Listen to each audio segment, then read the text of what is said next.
Craig Brain is not your brain or my brain. Love it or hate it or something in between. Welcome to the squishy, alien middle inside of this dude's skull. Take a peek. Take a peek.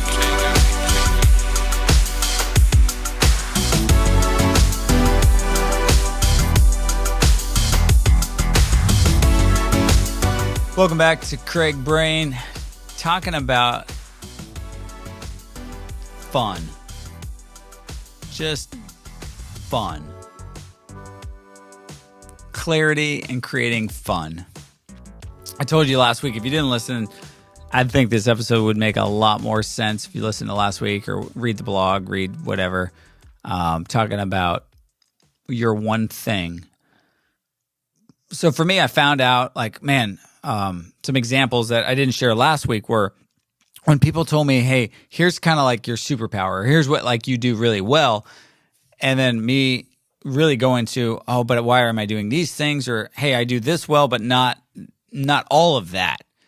And so it really helped me kind of even shift some things around going, I don't like the word coaching or I don't like this, but if I don't like the weeds, why am I building your business? I should be just coming alongside of you and maybe inspiring you or coaching you or helping you create something and helping you see and speak in some tangibles and deliverables. My friend Dave, who's very way more in the heart than I am. I'm trying to get there, and Dave would say to me, I said to Dave the other day, the heart doesn't speak in tangibles and deliverables. It's just the heart. And so sometimes my brain, it's oh yeah, we should do this and start that. And then it looks like this and then we do that. But sometimes you're I don't know where we're going. We're just going. We're just throwing the Frisbee. We're not trying to be professionals. We're just having fun. And Dave and I have spent a couple, just a lot of time together over the several years. And recently, Dave's probably been pretty instrumental in my life in showing me more of the heart, the feelings, the emotions, just the connecting of, the heart and the head. We have a lot of thoughts about that. We both have these Bose earphones, the wireless. Mine are called Craig ears. His are called Heart. So Dave the other day texted me, he's change your earpieces to say head and mine say heart. We actually bought the domain Heart and the Head. It's going to be our new band. I don't know how to play any music, but I love it. And yeah, we're going to create a band. At 43, Dave's 40. Some crazy people are going to be involved in it. And there's going to be way more than music. And that sounds crazy, but it's not. Because I probably enjoy music more than sports. And people would say, oh, no, but I don't know anything about it. But I want to. Not to just play in a band, but to see it, how that connects with people and how it's connected with me. And to be well, yeah, anyways. And so we joke. So we're out there. We're out on our electric skateboards after a meeting that we had. We're not just skate or die on a Wednesday. We had a meeting. We had a meeting with somebody. It was about this lady needing help. That's something that Dave and I could help this gal with. Very professional meeting. And then we got on our skateboards and then we rode to the beach. And then we actually shot a video for this client that said, hey, here's what we could do for you. And then we just sat out the beach. We talked a lot about this topic of just if you had a little bit of heart and a little bit of head and somewhere in the middle there, is a good balance.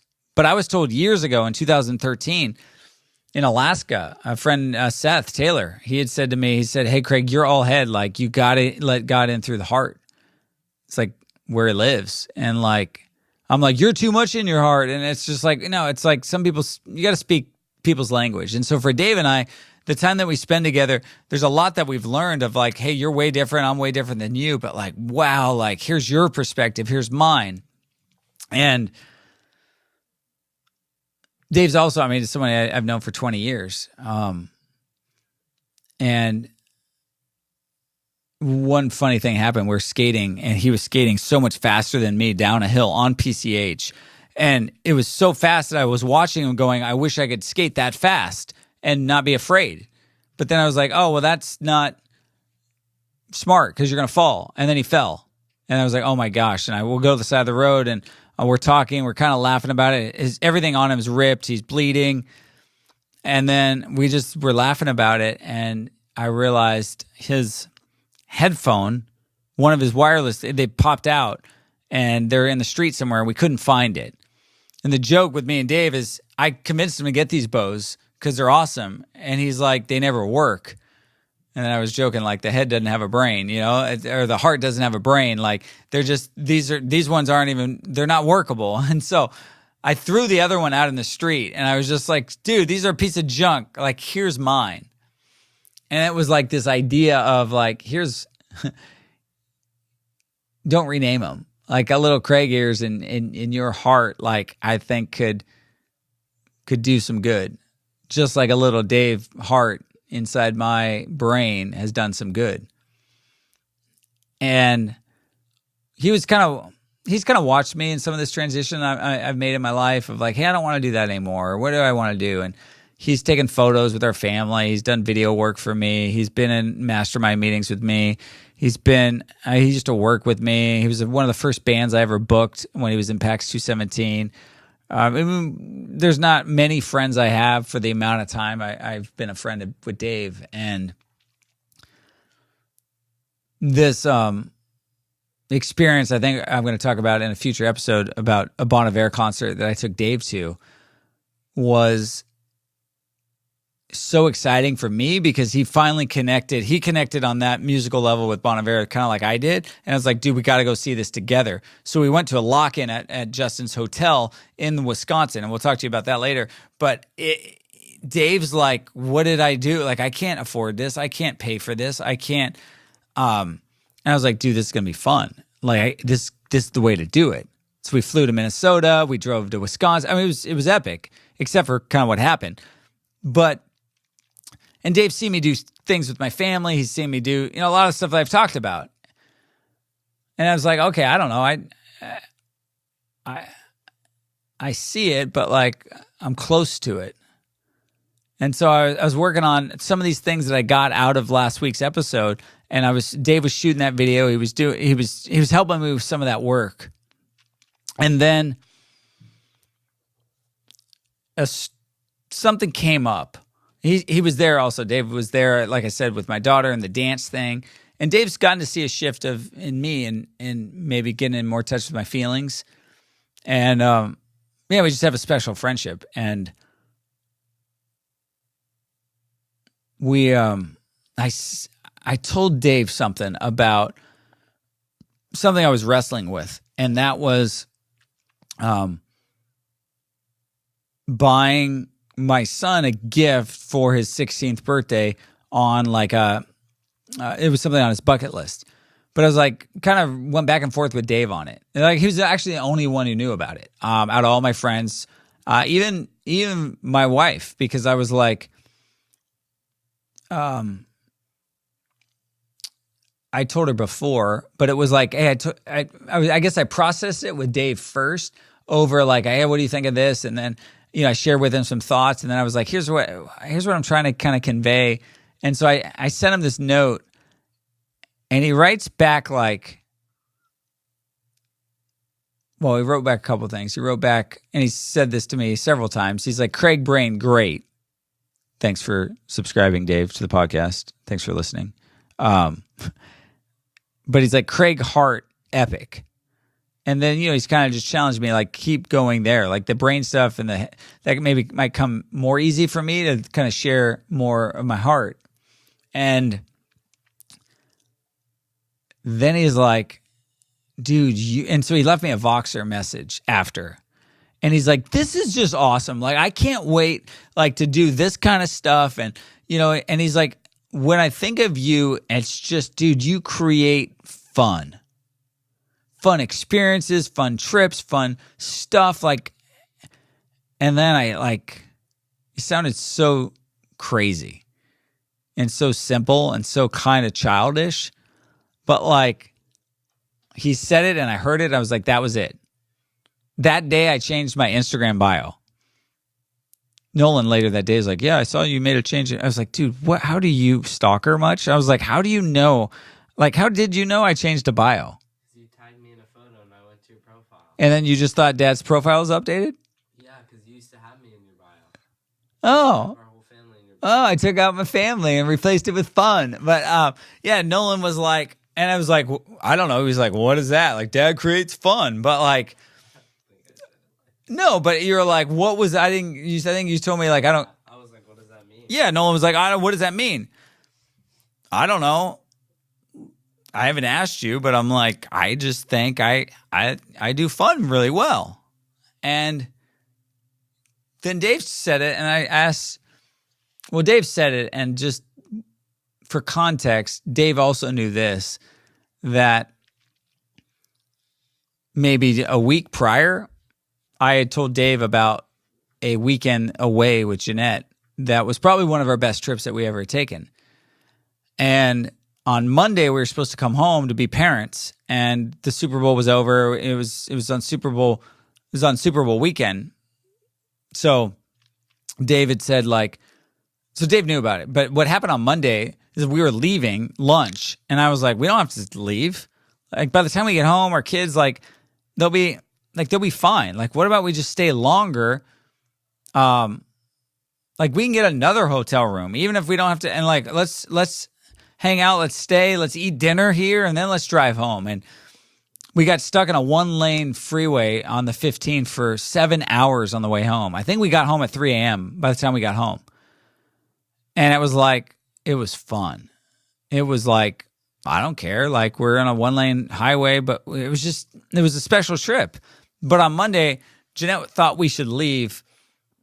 And well, she thought we were leaving, and instead I was like, what about we don't leave and we just stay? And then Jeanette said something to me. She said, I love my life. You make it so fun. And she said a lot of things to me over the years. And they often say that women will say, it means more for you to tell your wife, I love you, than it does for you to hear it.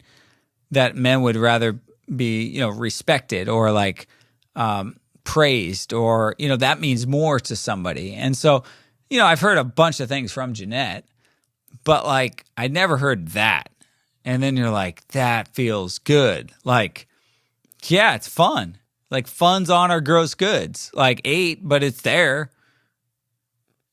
And then Dave said it. So Dave knew about that. And he knew because I said, hey, Jeanette had said this. And so I have this crazy thing that's stupid for her 16th birthday. It's dumb. It's dumb and it doesn't make sense, but it's awesome. And at the end of the day, it's fun. And it's I can do it. And I was like, and Dave, when he hit me back, he's like, yeah, it's fun. You create fun. And so when I tell you that, you go to my website right now, I read it to you. I create things that matter, and I help others create products and internet-based ideas. I added, I enjoy creating fun. That was the one line that I changed in the bio that Nolan's like, well, what did you do? And I was like, how did you notice that? And I put it at the beginning, not the end, because I'm like, I also create things that matter, and I help others create products and internet-based ideas. And I was like, yep, that's awesome. Put my website up, not big announcement, but I'm like, it's subtle. But I tried to frame a lot of what I do next or what I do now. I don't even say next. Inside of that, because it's I know how to create things that matter. I've shared with you already a bunch of those that matter, that have shipped, that have, that we've been doing. And I love helping other people do that.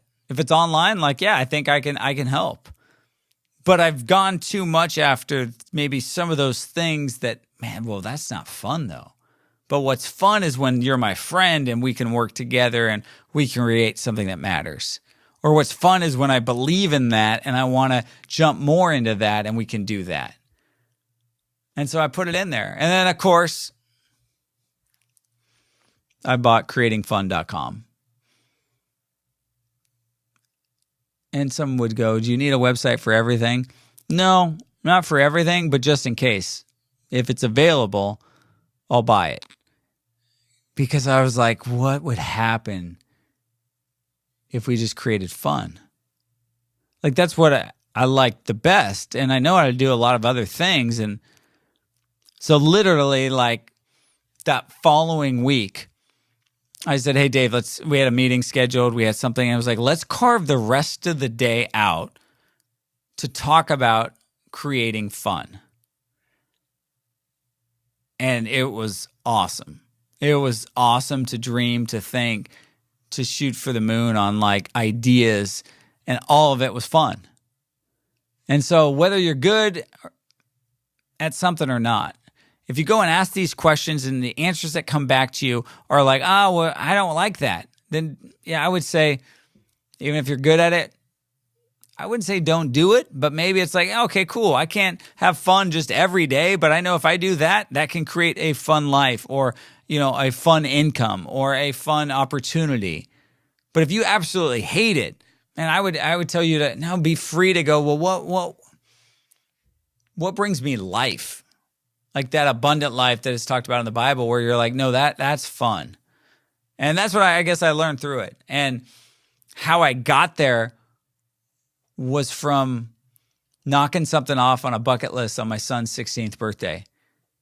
Because creating a bucket list and having one is fun.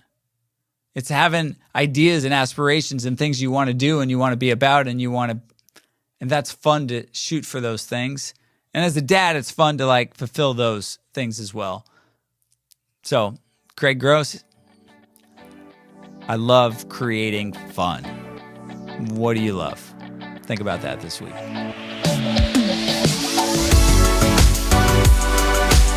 Thanks for thinking through Craig Brain. This podcast is only a small summarized part of a larger conversation. To read the full story, check out www.craigbrain.com and follow @Craig Gross on whatever social suits your fancy.